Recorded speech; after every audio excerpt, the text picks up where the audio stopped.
Film की शुरुआत होती है और हमें एक लड़की दिखाई जाती है जिसका नाम एमिली था। वो प्रोफेशनल स्केटर थी, मगर कहते हैं ना, डूबता वही है जो तैरना जानता है। और जब उसकी आंख खुलती है वो समझ जाती है वो एक बड़ी मुसीबत में है, क्योंकि बर्फ का टुकड़ा टूट के अलग हो जाता है और वो पानी के साथ बहने लगता है। और अब एमिली खुले समुद्र में जा रही थी।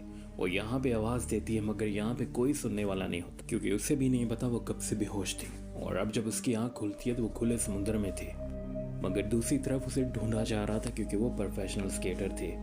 और फिर एमिली देखने लगती है उसके पास क्या क्या चीज़ है, और फिर वो जानती थी उसे दो चीज़ों का यहाँ पे सामना करना पड़ेगा, एक भूख और उसके बाद बहुत ज़्यादा सर्दी। और अब गनीमत थी उसके पास थोड़े से चने और थोड़ा सा पीने के नाम पे पानी था। और फिर यहीं पर उसकी नज़र पड़ती है तो यहाँ पे मोबाइल था। उसे देख के खुश हो जाती है और फिर यहाँ पे वो कॉल मिलाने की कोशिश करती है, मगर फिर उसने देखा तो उसकी स्क्रीन टूट चुकी थी। और अब वो दुखी हो जाती है ये देखकर, क्योंकि वो जानती थी उसके लिए यही बस एक उम्मीद थी, क्योंकि उसे नहीं पता उसे यहाँ पे कब तक रहना पड़ेगा।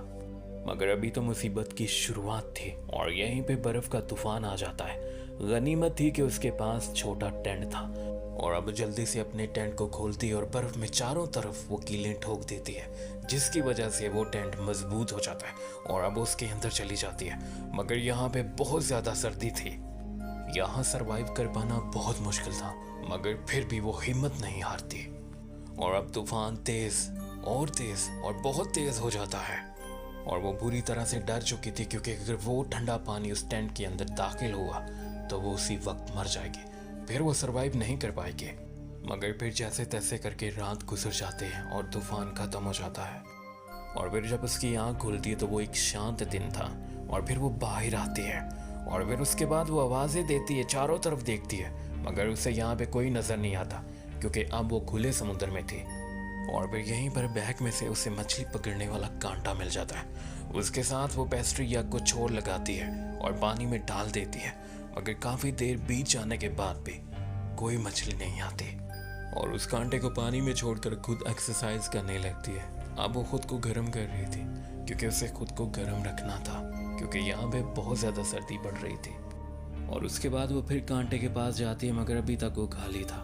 और फिर उसके बाद यहाँ पे उसे एक प्लेन नज़र आता है। वो ज़ोर ज़ोर से चिल्लाती और हाथ हिलाती है, मगर वो उसे नहीं देखता।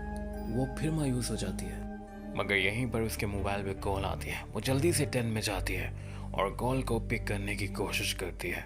काफ़ी देर के बाद वो कॉल पिक भी हो जाती है, मगर वो बात नहीं हो पाती। यहाँ पे कवरेज बिल्कुल भी नहीं थी। और यहीं पर कॉल दोबारा आती है और अब उसकी बात भी हो जाती है, मगर ये कॉल कंपनी की तरफ से थी। वो उसे ऑफर दे रहे थे और वो उससे कह रही थी मेरी मदद करो, मैं मुश्किल में हूँ। मगर वो आदमी उस पर यकीन नहीं कर रहा था और एमिली बार बार उसे समझा रही थी। और फिर यहीं पर सिग्नल ड्रॉप हो जाते हैं और एमिली बाहर आती है, मगर तब तक कॉल कट जाती है। और फिर उसके बाद वो रोने लगती है, क्योंकि वो थक चुकी थी। यही तो हर इंसान की कहानी है। इंसान को जब तकलीफ होती है तब वो खुदा को याद करता है, और जब खुदा उससे उसकी तकलीफ दूर करता है तो वही इंसान भूल जाता है और अपनी ज़िंदगी में मगन हो जाता है। और यहाँ पे फिर रात हो जाती है और यहाँ पे उसे एक ख्याल आता है। उसके पास एक टॉर्च थी जिससे वो सिग्नल का काम लेने वाली थी, और अब वो उसे बर्फ़ में खड़ा कर देती है और पूरी रात सिग्नल का काम करती रहती है। अगर पूरी रात गुजर जाती है, कोई नहीं देखता। और फिर यहीं पर एमिली को बर्फ़ टूटने की आवाज़ें आती हैं। वो बर्फ़ टूट टूट के पानी में मिल रही थी। और अब यहाँ पे एक और सुबह हो जाती है, और फिर उसके बाद एमिली जब बाहर आती है और सबसे पहले वो टॉर्च उठाती है, और अब उसे दूरबीन से एक जहाज नजर आ जाता है। वो आईने से सूरज की रोशनी से उसे सिग्नल देती है, मगर एमिली को लगता है उस जहाज ने उसे देख लिया। अब वो जल्दी से टेंट के अंदर जाती है, सामान उठाती है, और फिर जब वो बाहर आती है उसने देखा वो दूर जा रहा, और फिर अब वो जोर जोर से आवाज़ें देती है। उसे ख्याल ही नहीं होता, और फिर यहीं पे बर्फ़ टूट जाती है और वो पानी में। और अब वो बड़ी मुश्किल से बाहर आती है। वो जानती है अगर उसने कुछ ना किया तो जल्दी उसे हाइपोथर्मिया हो जाएगा। अब उसकी जान बच तो जाती है, मगर उसकी हालत बहुत ख़राब थी। और यहीं पर उसे टेंट के बाहर से आवाज़ आती है। वो बाहर जाके देखती है तो यहाँ पे एक भालू का बच्चा होता है, और यहाँ पे वो उसे बहुत पसंद आता है और उसे अपना खाना देती है, और फिर वो खाना खाने लगता है। मगर यहीं पर उसकी नज़र पड़ती है तो उस बच्चे की माँ भी वहीं पे थी, और उस बच्चे की माँ भी एमिली को देख लेती है। एमिली जल्दी से टेंट के अंदर चली जाती है और वो मादा भालू टेंट के पास आती है, उसे हाथ भी लगाती है, मगर कुछ कहती नहीं और वापस चली जाती है। और रात को फिर से कॉल आती है और यहाँ पे उसकी बात भी हो जाती है, मगर उसे नहीं पता वो किस जगह पे है। मगर उन लोगों ने कहा हम तुम्हें कब से ढूंढ रहे हैं, तुम जहाँ पर भी हो हम तुम्हें ढूंढ लेंगे, बस हिम्मत मत हारना। मगर यहीं पर एक कंटेनर उसकी तरफ आ रहा था और फिर अगली सुबह वो उससे टकरा जाता है और उसकी बर्फ टूट जाती है।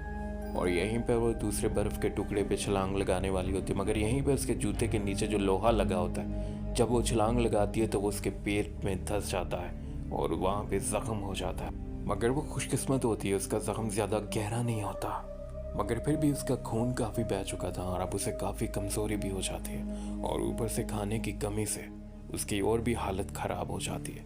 उसके पास खाना भी ख़त्म हो चुका था और फिर वो बचा कुचा खाना भी खा लेती है, मगर इससे उसका पेट कहाँ भरने वाला था। और फिर एक और दिन का आगाज़ हो जाता है, मगर उसकी हालत वैसी की वैसी ही थी और अब उसका जख्म सूख चुका था, उसे बहुत दर्द हो रहा था। और फिर उसके बाद उसे प्यास लगती है, वो समुंदर का ही पानी पीने लगती है, मगर यहीं पर उसे उल्टी हो जाती है और फिर वो बर्फ़ ही खा लेती है।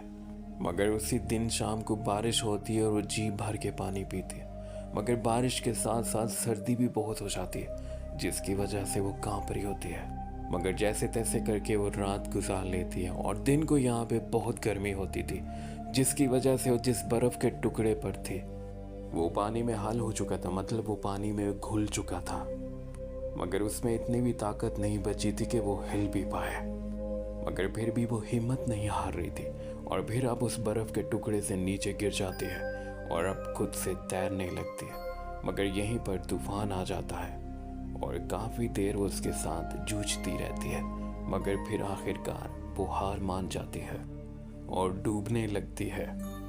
मगर फिर उसे याद आती है उसे हार नहीं माननी और फिर से वो वापस आती है और पानी में तैरने लगती है। मगर जैसे ही वो समुंदर से बाहर आती है उसे पता चलता है उसे ढूंढ लिया गया है। कोस्ट गार्ड वक्त रहते ही उसे ढूंढ लेते हैं, जिसकी वजह से उसकी ज़िंदगी बच जाती है। और फिर हमें यहाँ पे एमिली दिखाई जाती है, वो ट्रेन में सफ़र कर रही होती है और यहाँ पे उसको दुनिया का देखने का नज़रिया बदल जाता है। और यहाँ पे मैं एक बात करना चाहूँगा, कोई भी इंसान किसी भी मज़हब से है, जब कोई इंसान किसी भी तकलीफ़ में होता है तो अपने खुदा को वो कैसे याद करता है? वो अपने रब से कहता है बस मेरी एक दफ़ा ये तकलीफ़ दूर कर दो, मैं फिर वो करूँगा, मैं वो बनूँगा, मैं हमेशा वही काम करूँगा जो तू चाहेगा। मगर जब खुदा उस इंसान से वो तकलीफ़ दूर कर देता है, उसके बाद वो इंसान वैसा ही बन जाता है जैसा वो होता है। यही तो है इंसान की सबसे बड़ी बेवफाई।